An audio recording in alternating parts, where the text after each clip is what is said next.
Hi, I'm Jim Gordon. And I'm Lita Leapins. And welcome to another edition of Our City Tonight. Well, we find ourselves here at the Parker rooftop. Just love this place. It's so beautiful. And we've timed it perfectly because, of course, the patio, they've taken the tents down now, so you're just a beautiful place. Great, and you got 3 patios here, so you can't go wrong in a great spot. But with all that said, Jim? Let's get to this edition of Our City Tonight.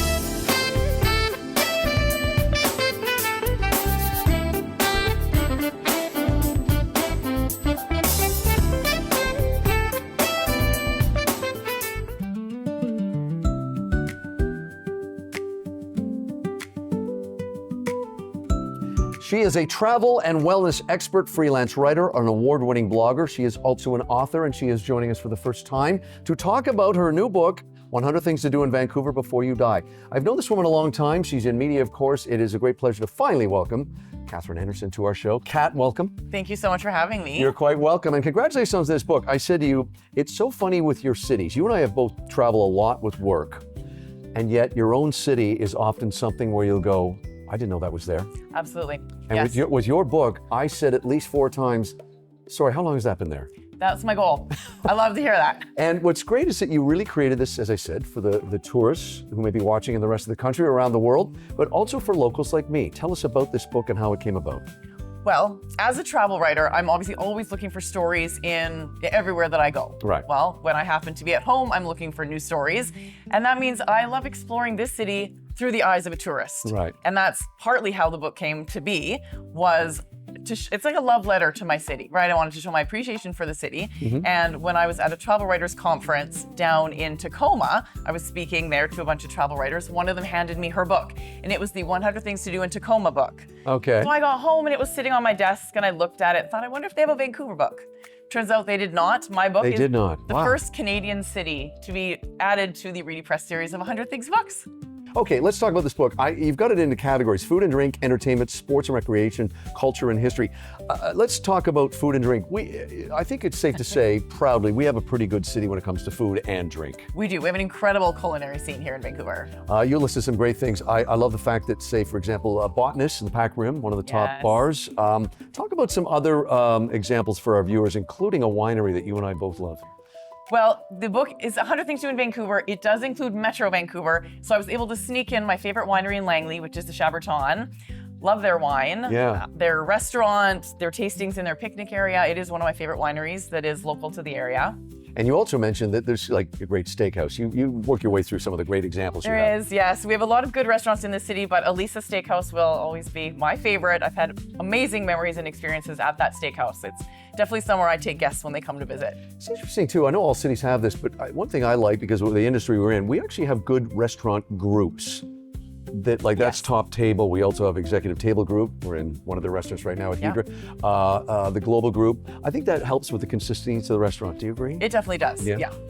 Let's talk about some other things too. I love the brewery tours. Was there one restaurant that surprised you, or that you didn't know about that you added? Ooh. Or bar? Putting you on the spot here. You are putting me you on the can come spot. back to that if you want. I will answer that one. Okay. The one that surprised me, of course, I knew that we had this famous Japanese chef, Chef Tojo, who invented the California roll. Right. I didn't realize what an experience dining there would be. I got to sit at the bar, and he was in front of me, as you are right now, Yeah. and he served me the food. So the picture in my book of him was actually him serving me the dish that I got to eat. Wow. I didn't realize that someone of his stature was still in the restaurant every day.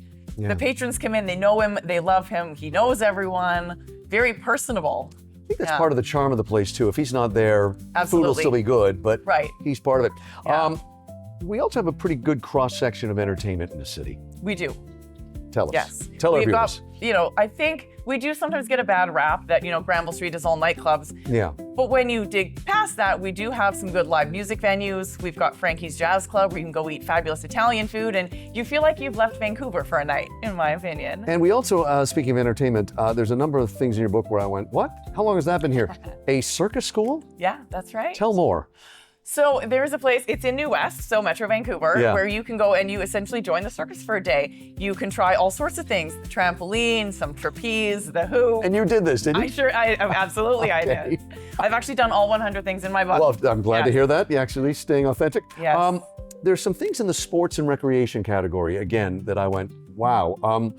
The Green Heart Tree Walk at UBC. I'm sorry, what? That is actually the favorite thing that I discovered while writing this book. I also had no idea that it was there. Yeah. UBC has a lot of gems on its property. Yeah. The botanical garden alone is stunning. Love That I've walking seen, through yes, there. yes. But tucked away in a corner, there's this little pathway and a little archway, and that is the entrance to the Green Heart Tree Walk. And it is, I think, 10 suspension bridges, and they wobble a lot. I Yeah, actually yeah. tried to GoPro film myself. It's some of the funniest videos you'll ever watch. Okay. You need two hands on those railings. But being up in the trees, doing that canopy walk, beautiful. Let's talk in your cultural history category. Again, I had no idea until I read your book. We have a rooftop garden at the library. We do. We absolutely do. You know what? I love that you're local and you live here. And I surprised you with a lot of things in this book, which was my goal. Yeah. So the library, if you go into the library, you press the 9th floor, you go upstairs, the glass doors open, Right. and it is a beautiful rooftop garden. Yeah. Where you're welcome to sit, bring your laptop, do some work. You are allowed to bring food and drinks. It's the only place in the library you're allowed to do that. Interesting. Yeah. I should say, so I don't look like the only idiot. Our producer Neil lives a couple blocks from there, and he didn't know it was there either. And also, I love the fact you said, okay, it's Vancouver, but it's Metro Vancouver. I Yes. really find Steveton Village wonderful. Yes. Tell us a little more about your experience there. For our viewers who are watching the rest of the country, what's something you can do there? Oh, I mean, there's a marina there, so you can watch the fishing boats come in, Yeah, which yeah. is great. Good You food can, there, of course, too. get absolutely some of the freshest seafood that you will ever eat, because you also watch it come off the boat and onto the dock. Yeah, yeah. Great views. Yeah. And there's lots of cute little artisan shops that you can go through. Yeah, in I love Stevenson that as well. it has a nice mom and pop feel about it. It does. You're not seeing chains there or Yes. brands there. Let's talk about your website, coffeeandmascara.org. Yes. What can people, that's a great name. What can people find there? Well, Coffee and Mascara, I'm going to address the name first because Okay. I'm a wellness and travel writer. Those are the two things I cannot live without, Okay. and especially when I travel. Excellent. Because you need coffee to be awake and mascara to look awake. I hear. Yes. Okay. And what can people find there at your website?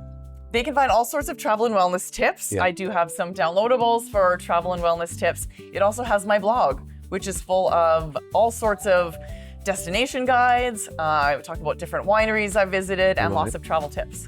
Excellent, excellent. Hey, this is such a wonderful book. Where can people find this? They can find it at the Indigo bookstores, other small bookstores Mm-hmm. around town, and online on Amazon. But I would suggest local bookstores first. Good call. Yes. Good call. Hey, Catherine Anderson, the book is called 100 Things to Do in Vancouver Before You Die. If you're like me, you will find a number of things that you didn't know existed in this wonderful city of ours. Look for more information too on her at coffeeandmascara.org. And here's the book again, folks. Pick it up. Catherine Anderson, thanks for joining us. Thank you so much for having me. This segment was sponsored by the Richmond Sentinel, providing news, entertainment, and human interest stories in print and online.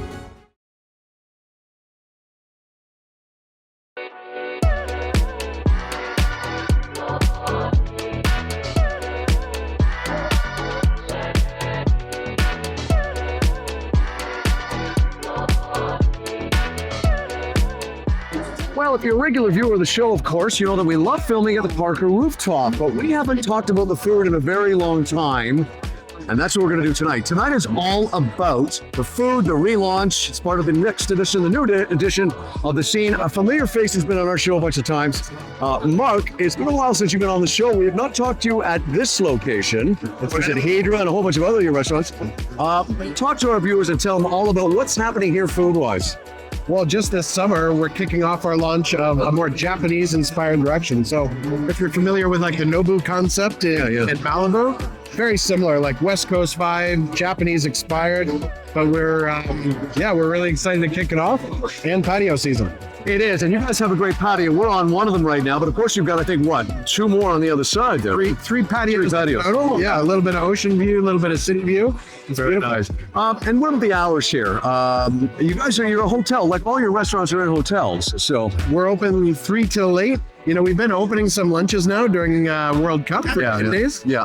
And we're kicking off. Because of the World Cup, we installed a huge projector system, big screen. This is going to be a new place for events, movie premieres, movie screenings. So that's great. Something new coming soon. I know it's like asking you to pick your favorite child, but if someone's going to come here and try only one item off the new menu or two items, can you choose two? I'm going to say the yellowtail sashimi. Super simple, super clean, really, really fresh, but definitely my favorite. And the spicy tuna crispy rice. Nice. Crispy, snacky, delicious. What's the official title too? It's executive. I am the director of culinary operations and partner in Executive Table Group. There he is. You've seen him on the show before, but not here. Come check out the Parker Rooftop and check out a great patio and music too. That's this edition of The Scene.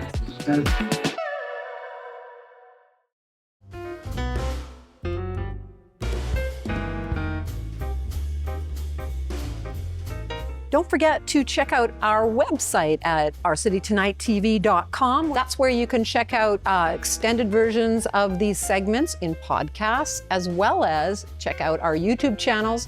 Please don't forget to like and subscribe. Now back to the show.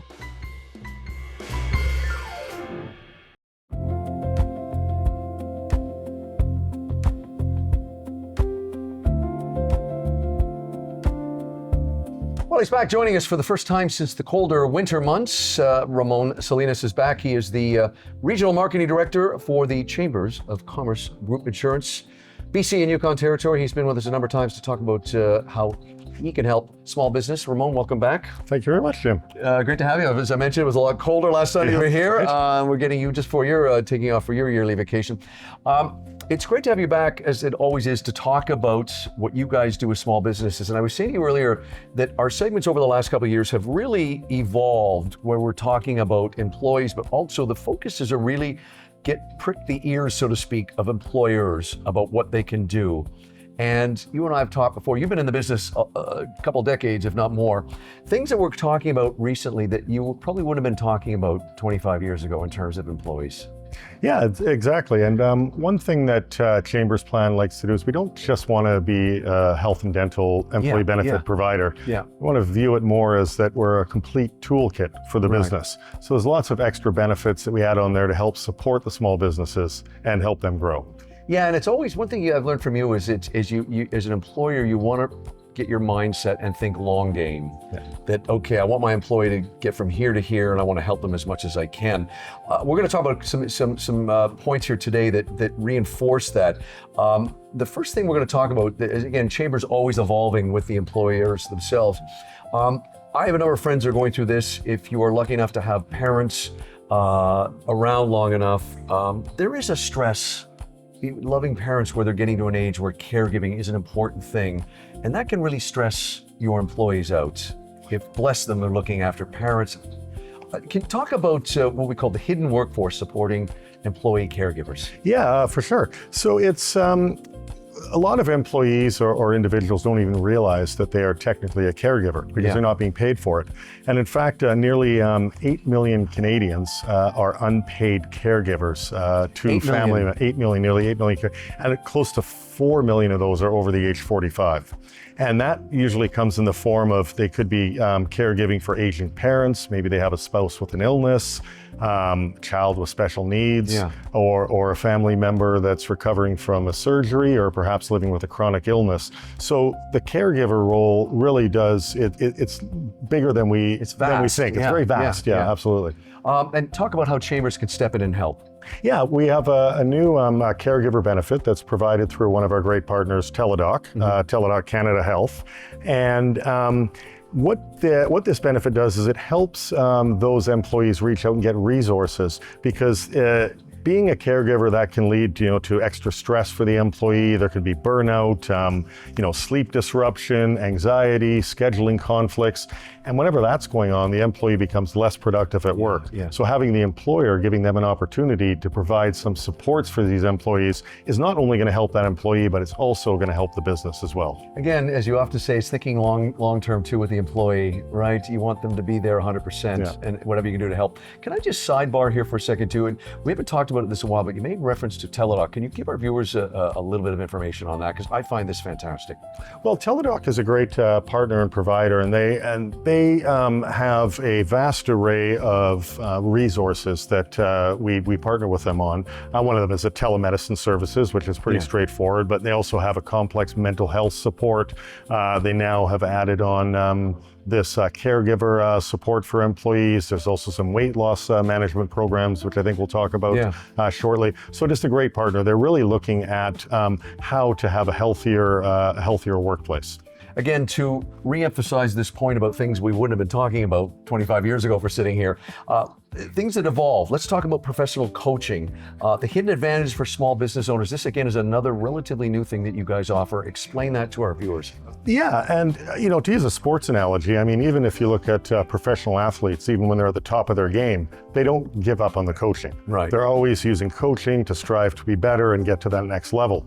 And the reality is, in small business, is a lot of small business owners are good at what they do, whatever their industry is, and then they start to grow, and next thing you know, they're running a business, but they haven't necessarily had all the training, or they come across challenges that they might not have expected. Mm-hmm. So getting that professional coaching for them can really help them out in a lot of areas and really help them run their business better, make things more efficient, and bring that business to the next level. It's interesting using that sports analogy. I was talking to a hockey coach recently, local hockey coach, and he's been around a long time. He said the off the ice stuff in terms of the psychological, having the coaches come in to talk to these kids, again, not there 20 years ago, but that's become so important now as on ice training is. Yes, absolutely. And the coaching that is provided through Chambers Plan, that's going to help those, and it's not just for the business owners, it could be for their executives, it could be for employees that are getting into leadership roles. And it's going to help those people become better leaders. So, they're going to make better decisions for the business. They're going to be able to communicate more effectively. And all of these things collectively are going to help that business run smoother, help those employees, really drive that business forward. And so just to confirm then that this is an area where the employers and the employees can benefit from this. Yes, they can benefit from it. And every chamber plan, there's 3 hours of professional coaching that are automatically included in the program. And then we hope that they're going to see value in that. And then they have the option to purchase further coaching, whether it be for themselves or even for some of their key employees. Okay, and Ramon, our last point we're going to call employee wellness beyond the scale. This is not about dieting. This is about health and wellness. Talk about what Chambers does in this area too, because again, it's a big arena, this category. Yeah, absolutely, and a very important one as well. And again, one of our partner Teladoc, they're the ones providing this service. And as you mentioned, previously you would think about weight loss and weight loss management, and maybe employers would put in a wellness program where they'll sponsor some gym memberships, or people go on to some of these diets and whatnot. This is a more an approach that's meant to be more sustainable and long term in changing behaviors.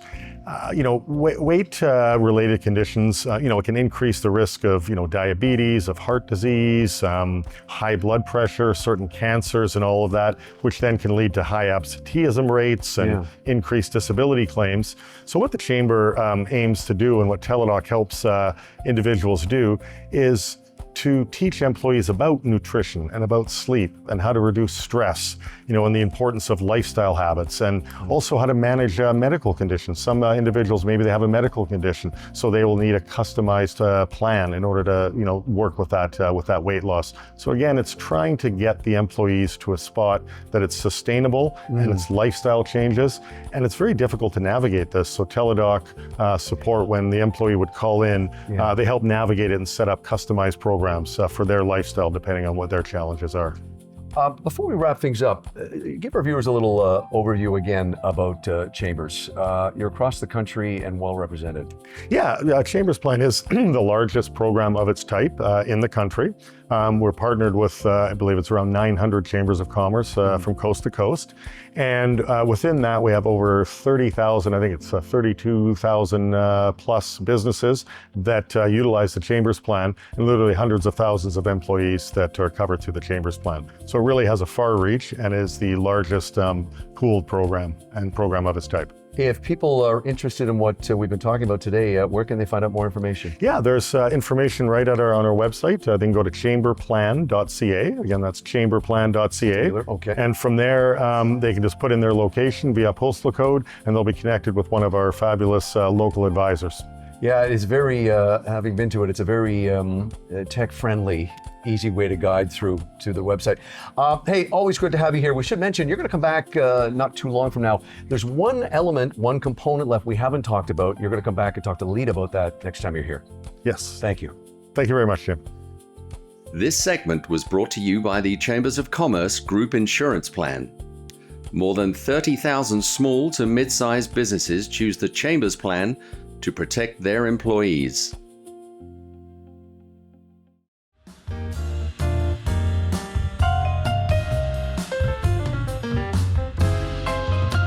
Well, taking a little break from the show, just a reminder to check out all the great stuff online and in the magazines with our partners, the Richmond Sentinel. Yes, we do all kinds of interviews, and we also do a little kind of hot sheet We do. in the Sentinel. So it's a lot of fun, some of the things that we've discovered over the last month. It's a great publication, and you can also find some of the segments that we do, longer versions. They're on the Sentinel website. It's richmondsentinel.ca. Now, back to the show.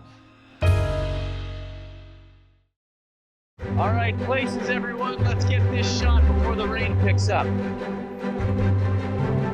Quiet on the set. Roll camera. Well, as the intro said, more movie and TV options for this summer season. The first movie is available for home viewing digital. It's called The Bay. It is the rare opportunity to reconnect with nature. Emma, I don't bite.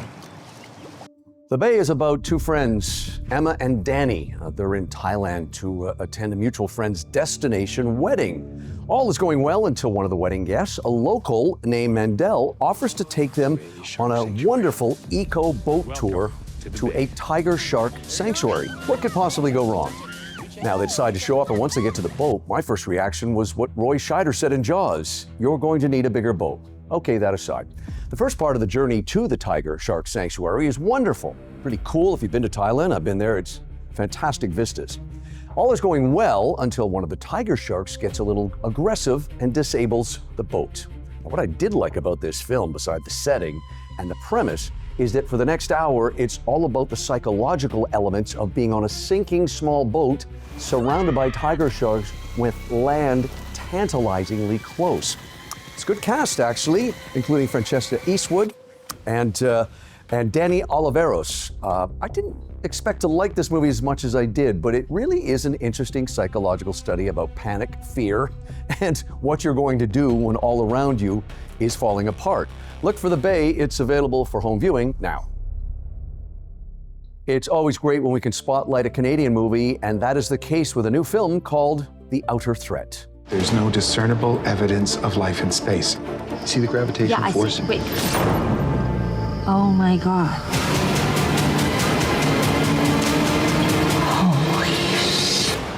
This is the greatest single discovery in the history of physics. Daniel, we can't tell anybody. This sci-fi adventure thriller introduces us to a family of four living in a rural setting.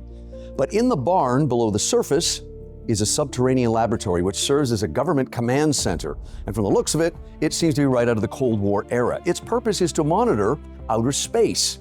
Now the couple, Daniel and Michelle, are astrophysicists. When Daniel makes a groundbreaking extraterrestrial discovery, he sends the data to his father-in-law, and within 24 hours, their home is surrounded by mysterious drones. They have to flee for their lives. But who's behind the drones and what's it all about? This is a really interesting film. I really enjoyed this, and as I said, I'm always happy when it's a Canadian movie. It's a small story, and I've said this before, when you don't have a big budget, and this film doesn't, the story has to be solid. This is a thought-provoking film about family, humanity, and the decisions that could alter humanity. It's a great cast, too. Look for The Outer Threat. It's available for home viewing now. And just briefly, a movie that's still in theaters, but if you miss it in theaters, you could probably catch it on home viewing digital before the end of the summer. This is one of the most unique films I have seen this year, and it comes to us from Britain. It's called Rose of Nevada. Take a look. That boat was lost. Or are we gonna try again? Who's gonna crew?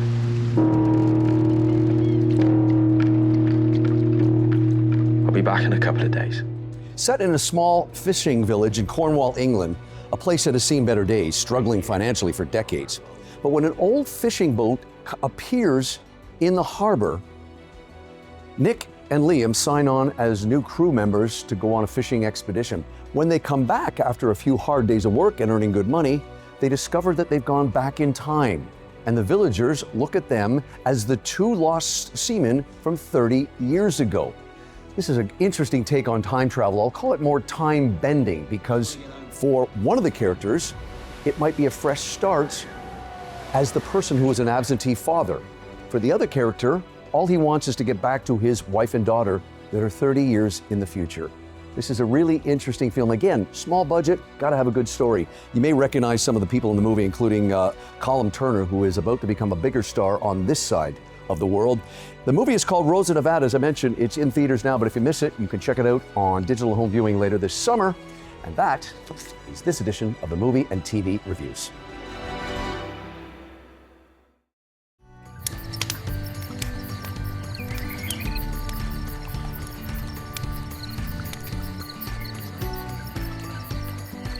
This segment was sponsored by Star Wild Domes, transforming outdoor spaces into extraordinary destinations. Luxury and nature. For more information, go to starwilddomes.com.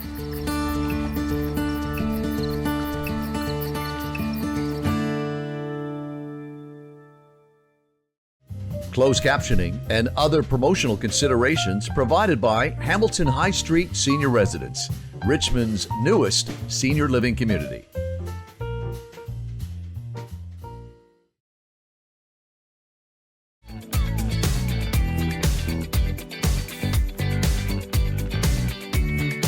Oh my, it's so good to see the patio up in full bloom back here at the Parker where we began the show. Yes, and this is just such a great place to come summer, winter, whenever, It is, actually. yeah. Great patios and a great lounge, as you can see here. Great bar too, just over there. You would know that. I would, yes.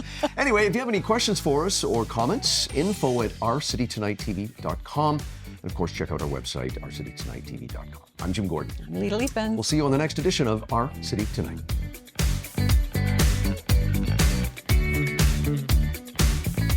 Visit ourcitytonightTV.com for all the latest episodes, segments, and our new podcast. And please be sure to like and subscribe.